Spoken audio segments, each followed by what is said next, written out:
Welcome sa isang bagong tutorial video mula sa RoboForex. Ngayon, ipapakita namin sa inyo kung paano gamitin ang trading calculator sa mobile. Step 1. Pumunta sa RoboForex website at piliin ang Tools tab, tapos itap ang trading calculator. Step 2. Tingnan muna natin ang interface.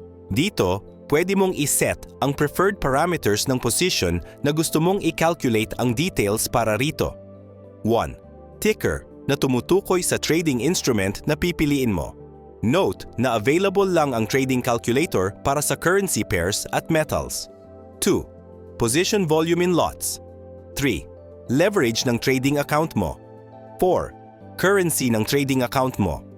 Step 3. Kapag naset mo na ang parameters, i-click ang Calculate button. Step 4. Halimbawa, i-calculate natin ang details para sa position na 0.1 lot sa USD para sa account na may 1 to 300 leverage at USD ang account currency. Pagkatapos mong i-click ang Calculate, makikita mo ang iba't ibang parameters. Tingnan natin ng mas malapitan. 1. Server ay nagpapakita ng account type. 2. Contract size ay nagpapakita ng laki ng position sa base currency units. 3. Point value ay nagpapakita ng laki ng isang point. 4. Spread ay kinukuwenta ang spread sa pips at sa account currency.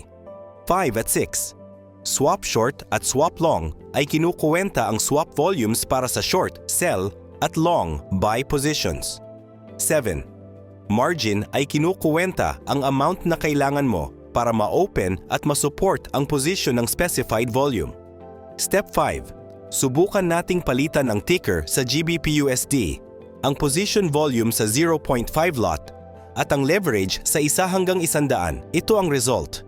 Makikita mo kung paano nagbago lahat ng parameters base sa bagong details. Congratulations! Ngayon alam mo na kung paano gamitin ang trading calculator. Salamat sa pagpili sa RoboForex.